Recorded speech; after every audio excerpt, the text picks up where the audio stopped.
तो बच्चों, आज मैं आपके लिए लाया हूँ कविता नंबर 1, सूरदास के पद। लेखक हैं महाकवि सूरदास। आइए इनके जीवन के बारे में संक्षिप्त परिचय प्राप्त कर लेते हैं। इनका जन्म 1478 में हुआ था और इनके जन्म स्थल के बारे में मतभेद आज भी बरकरार रहा है। कुछ लोगों का मानना है कि इनका जन्म आगरा में हुआ था, तो कुछ लोगों का मानना है कि इनका जन्म हरियाणा में हुआ था। वे जन्म से ही नेत्रहीन अर्थात अंधे थे और इन्होंने अपना समूचा जीवन श्री कृष्ण की भक्ति में ही व्यतीत किया था और वृंदावन में यमुना घाट पर इन्होंने अपना जीवन बिताया था और वृंदावन में रह करके कृष्ण की लीलाओं का इन्होंने गुणगान किया था।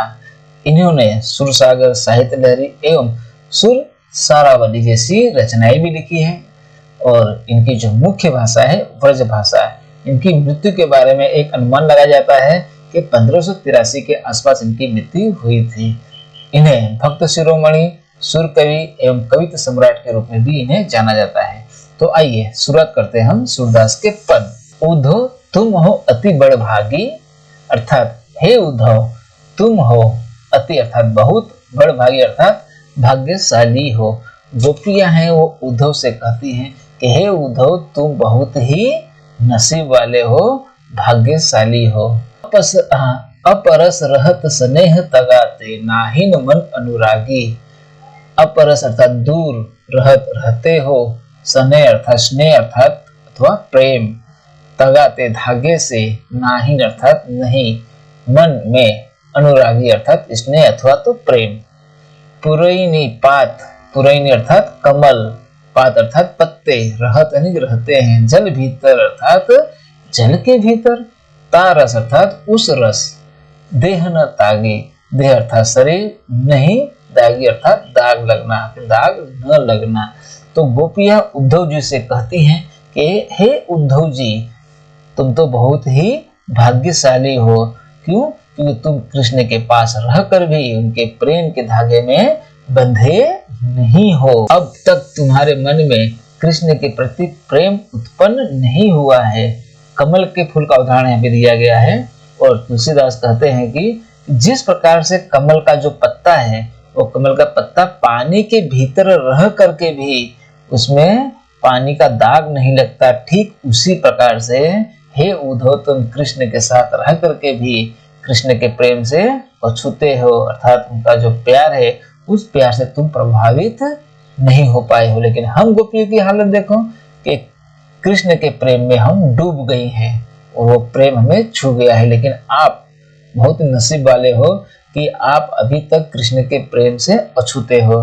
आगे गोपियां कहती हैं ज्यों अर्थात जिस प्रकार जल माही, जल अर्थात पानी के बीच, तेल की गागरे अर्थात तेल की मटकी, बूंद न ताको लागी, एक बूंद न ताको अर्थात उसे, लागी अर्थात लगता है। प्रीति नदी अर्थात प्रेम की नदी में, पाँव न बोरे, पाँव अर्थात पैर, न डुबोया न बोरा गया, दृष्टि अर्थात देख कर, न ही न रूप परागी, रूप पर परागी अर्थात मोहित होना अर्थात मुग्ध होना।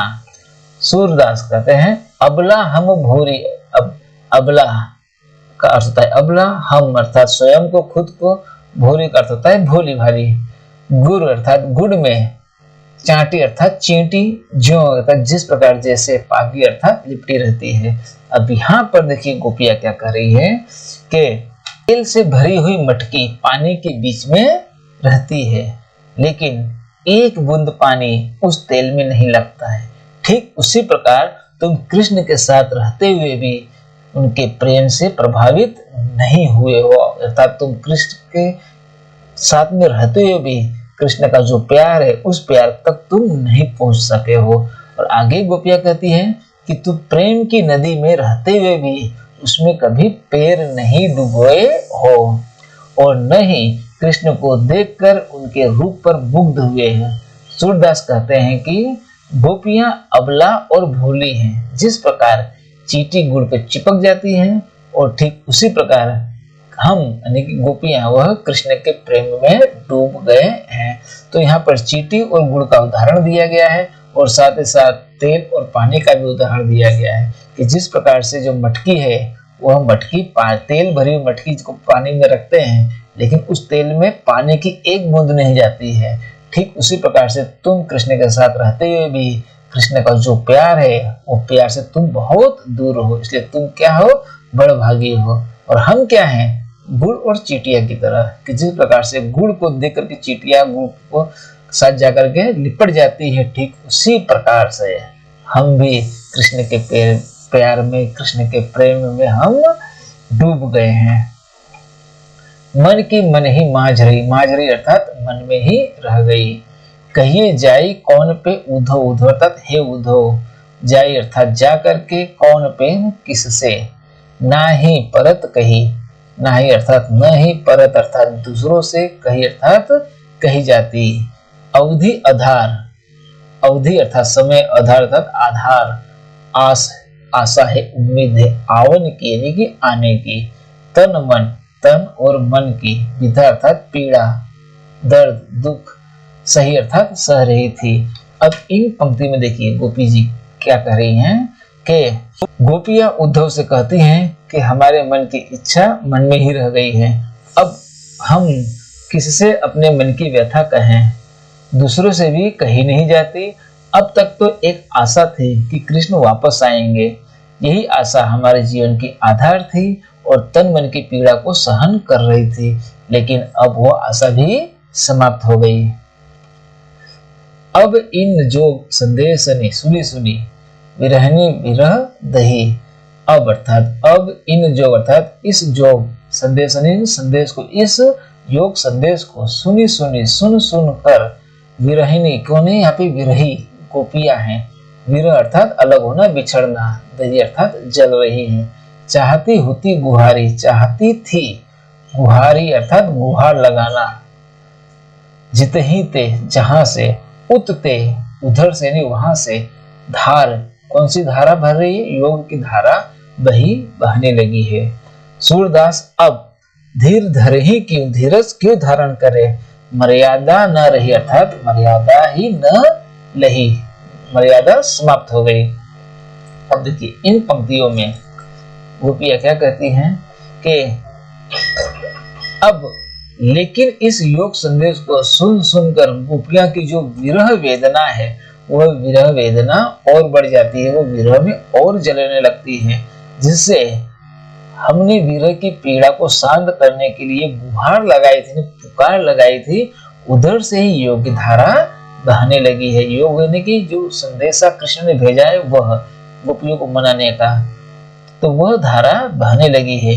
गोपियों के माध्यम से सूरदास कहते हैं कि जिसके कारण अब मर्यादा न रही, फिर अब हम धैर्य क्यों धारण करें, ऐसा गोपियों का कहना है कि एक मर्यादा थी, कृष्ण आएंगे, लेकिन वो तो आए नहीं, तो अब हम धीरज क्यों धारण करें। हमारे हरि हारिल की लकड़ी, यानी हमारे श्री कृष्ण, हरि का अर्थ है श्री कृष्ण, हारिल एक पक्षी होता है, लकड़ी अर्थात लकड़ी। मन कर्म वचन नंद नंदन उर, उर का अर्थ होता है हृदय, मन कर्म वचन नंद नंदन अर्थात नंद के बेटे, नंद के बेटे कौन है, श्री कृष्ण है। तो यह दृढ़ करी पकड़ी, करी अर्थात हाथ में कर, पकड़ी अर्थात पकड़ा हुआ, दृढ़ मजबूती से पकड़ा हुआ है। जागत सोवत स्वप्न दिवस निधि, जागते सोते सपने में, दिन में और रात में, कानन कानन कृष्ण कृष्ण जकरी अर्थात जपती रहती है। अब देखिए इन पद के माध्यम से सूरदास क्या कहते हैं, गोपियां कहती हैं कि कृष्ण हमारे लिए हारिल की लकड़ी हो गए हैं, जिन्हें हम छोड़ नहीं सकते। हमने अपने कृष्ण को मन क्रम वचन से अपने हृदय में, उर अर्थात हृदय में मजबूती से अपने हाथों में पकड़ दिया है। गोपियां जागते हुए, सोते हुए, सपने में, दिन में, रात में कृष्ण कृष्ण का ही नाम जपती रहती है। सुनत योग लागत है ऐसो, जो करुई ककरी, सुनकर योग संदेश, लागत है नहीं लगता है ऐसा, कैसा, जो अर्थात जैसे, करुई ककरी अर्थात कड़वी ककरी। सु तो व्याधि, हमको व्याधि का होता है रोगी, हमको अर्थात हमारे लिए ले आए।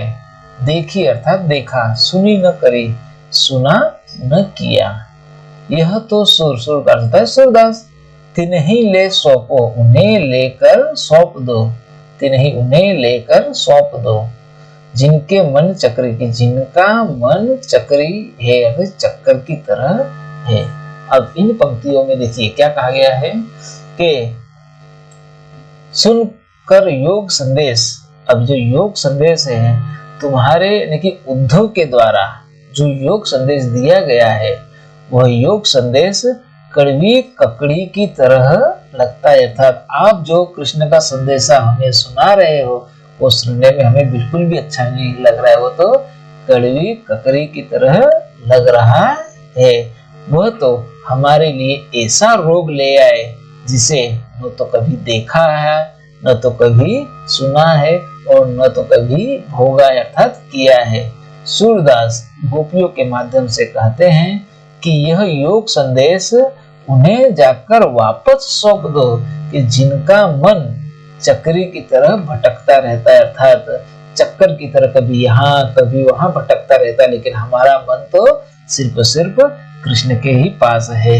तो यह जो योग संदेशा तुम लेकर के आए हो, यह योग संदेशा जिनका मन हमेशा भटकता रहता है, उन्हें ले जाकर के सौंप दो। हरि हैं अर्थात श्री कृष्ण राजनीति पढ़ाए, राजनीति पढ़कर आ गए हैं, अर्थात पढ़ ली है, सारी समझी बात कहत मधुकर। मधुकर शब्द जो है ना उद्धव के लिए प्रयुक्त किया गया है। समाचार सब पाए, सब पाए सब प्राप्त किए। एक अर्थात एक, अति ज्यादा, चतुर होते हैं कि थे, पहले ही अब गुरु ग्रंथ पढ़ाए, पढ़ाए अर्थात क्या, गुरु ग्रंथ पढ़ाए।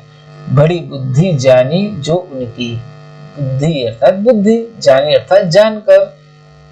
योग संदेश पठाए, पठाए अर्थात भेजा है, कौन सा, योग संदेश भेजा है।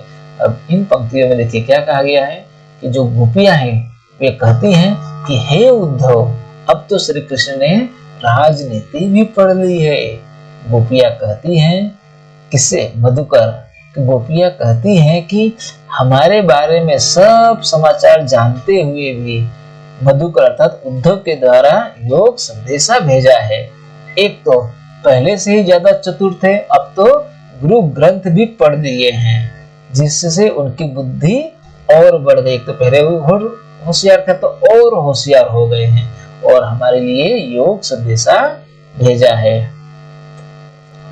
उद्धव भले लोग आगे के, पर हित डोलत धाये। उद्धव अर्थात उद्धव भले लोग आगे के नहीं, पहले के, पर हित ने दूसरों के हित के लिए, डोलत धाये डोलते अर्थात दौड़ते फिरते रहते थे। अब अपने अर्थात हमारा मन फिर पाइए, यानी कि फिर से पा लेना। चलत चलते हुए अर्थात जाते हुए, जू अर्थात जो होते थे, चुराए ने चुरा गए, ते अर्थात वे, क्यों, अनीति करे ने अन्याय करे, आपुन हमारे, जे और यानी कि जो और दूसरों को अनीति छुड़ाए, अन्याय छुड़ाते हैं। राजधर्म अर्थात राजा का धर्म तो सहे सुर, यानी कि यह है कि सूरदास जो प्रजा नहीं जा ही सताए, प्रजा जाया सताया, यानी कि प्रजा न सताया जाए। अब इन पदों के माध्यम से उद्धव यह भले लोग हैं जो दूसरों के हित के लिए दौड़ते हैं फिरते रहते हैं। गोपियां क्या कहती हैं कि हे उद्धव, यह भले लोग हैं जो दूसरों के हित के लिए दौड़ते फिरते रहते हैं। गोपी आगे कहती हैं कि कृष्ण मथुरा जाते समय हमारा मन चुरा लिए थे, उसे वे वापस कर दें। सब जब कृष्ण मथुरा जा रहे थे तब उन्होंने हमारा मन चुरा लिया था, वो मन हमारा वापस कर दो। गोपी आगे क्या कहती है कि जो दूसरों का अन्याय छुड़ाते हैं वे हम पर क्यों अन्याय कर रहे हैं। दूसरों का अन्याय छुड़ाते अर्थात कृष्ण जो अन्याय था, अत्याचारी था, दुराचारी, कौन, कंस, वो मारने के लिए मथुरा चले गए, लेकिन वे हमारे साथ अन्याय क्यों कर रहे हैं, क्यों हमारा मन चुरा कर ले गए। राजा का धर्म यह है कि राजा का धर्म तो यह है कि वह कभी भी प्रजा को सताए नहीं, यानी कि वो कृष्ण हमें सता रहे हैं, हमारा मन चुरा कर ले गए। लेकिन इस प्रकार से एक राजा का कर्तव्य ये होता है कि कभी भी वह प्रजा का मन दुखी न करे, लेकिन कृष्ण ने हमारे मन को दुखी कर दिया है। तो बच्चों, यहाँ पे हमारी कविता समाप्त होती है। अब एक नई वीडियो के साथ बहुत ही जल्द मिलते हैं।